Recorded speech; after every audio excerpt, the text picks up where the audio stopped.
So when sourcing an ERP system, so first things you would do is assess your ERP needs. So you're going to make a list of what are your requirements, what are your nice to haves, what are your must haves, what are your, well, if it has it, that's great, but it's not a requirement. So you want to document what your needs are going to look like. And then you want to define your budget. So you may say, well, Brian, I don't know how to define my budget. Is it $50,000 or is it $500,000? So what you can do there is you can start to reach out to different vendors and you can create a document called Request for Information, or RFI. And we've done this a few times where you'll put your basic requirements together and you would send that to multiple vendors saying, I don't want you to bid and give me a super detailed quote, but based on what you've done for other companies in my industry, based on my requirements, can you give me a ballpark? And if you send that out to 3, 4, 5 different vendors, you're going to get 5 different numbers, but it'll be interesting then to take an average or take the high or take the median as your budget that you want to work with going forward.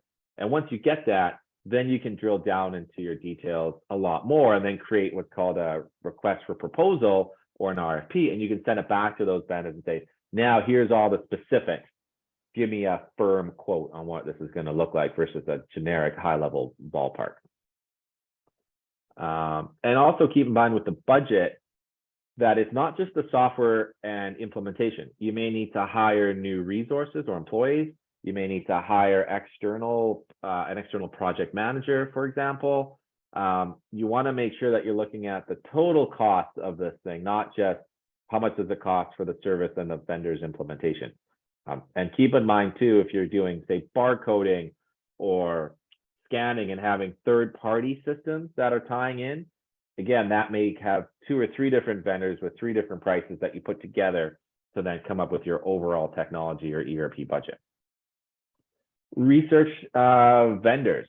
So, a lot of vendors will say, yeah, we can help you. So find out who they are, find out their industry domain experience, find out when was the last time they did a project of your size, find out, can they handle your type of implementation? Do you think it's quite large? Do you think it's quite small? They may say no. So you just got to look at, who might be a good fit for you in the marketplace.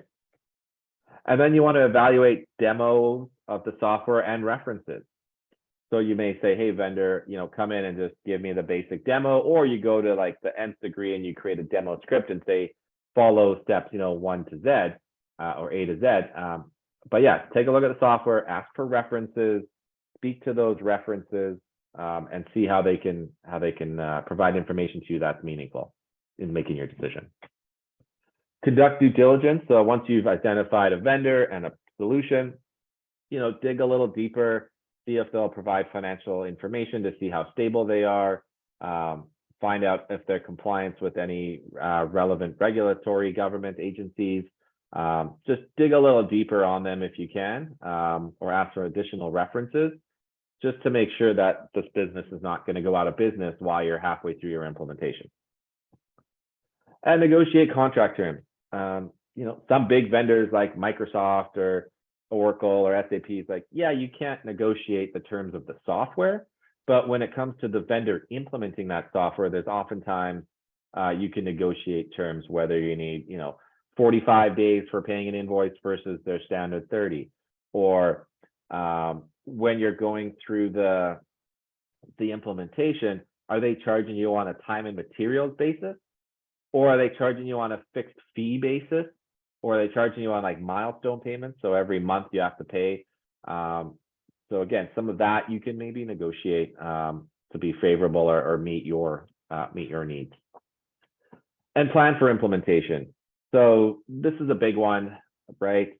I think of 80-20 rule here. So planning, I think, is 80% and 20% is execution. If you've got a good plan, you know what you're doing, when it's happening, who's doing what, and you've got the right people, I think the execution of working through it actually is not that bad. And you want to ensure that you've got executive stakeholders who have bought into the plan to make sure that they can help clear any roadblocks and support it. And you also want to consider like your busy periods and when key staff may be on vacation. So a lot to come in when you're thinking about planning for the ERP.